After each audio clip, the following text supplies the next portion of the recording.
ভিডিওটিতে ক্লিক করার জন্য আপনাদেরকে জানাই অসংখ্য অসংখ্য ধন্যবাদ। আপনারা দেখছেন আপনাদের প্রিয় YouTube channel West Bengal DA salary. এখানে আপনারা ওয়েস্ট বেঙ্গলের ডিএর আপডেট, বেতন বৃদ্ধির আপডেট প্রতিদিনের জন্য পাবেন। ইতিমধ্যেই সরকারি কর্মচারীদের ডিএ নিয়ে কিন্তু চলছে আন্দোলন থেমে নেই। এরই মাঝে 19 তারিখ যে কর্মসূচি নেওয়া হয়েছে সংগ্রামী যৌথ মঞ্চের তরফ থেকে কিন্তু সকলেই জানেন 19শে জানুয়ারি ডিএ নিয়ে আন্দোলন হতে চলেছে। সেই আন্দোলনের কাজ শুরু হয়ে গেছে। চারিদিকে ব্যানার টাঙানো এবং লিফলেট দেওয়া মানুষজনের।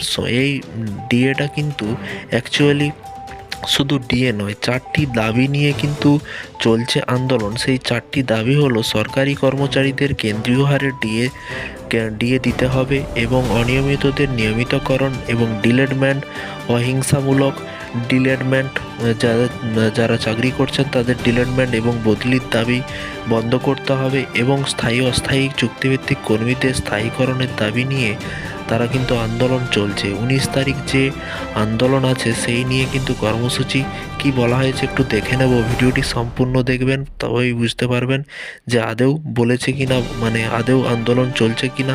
আপনারা দেখতেই পাচ্ছেন সেই আন্দোলন। সংগ্রামী যৌথ মঞ্চের এক সদস্য সে তার নিজের বক্তব্য দিচ্ছে, কি বলেছে এক নজরে দেখে নেব। চলুন দেখে নেওয়া যাক।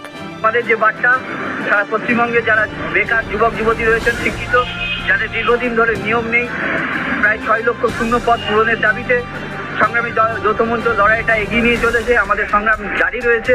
তাই আগামী 19 তারিখের কর্মসূচিকে সাফল্যমণ্ডিত করার জন্য আপামর জনসাধারণ থেকে শুরু করে সমস্ত সরকারি কর্মচারী, শিক্ষক শিক্ষিকা, নার্স, ডাক্তার যারা রয়েছেন, সংগ্রামী বন্ধু, তাদের সবাইকে আহ্বান জানাচ্ছি এই মহামিছিলে দলে দলে যোগ দিতে এবং সংগ্রামী যৌথ মঞ্চের হাতকে শক্ত করতে।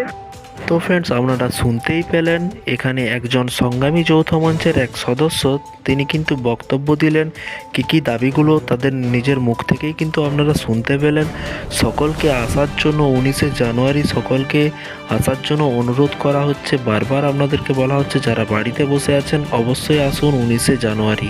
ভিডিওটি ভালো লাগলে একটি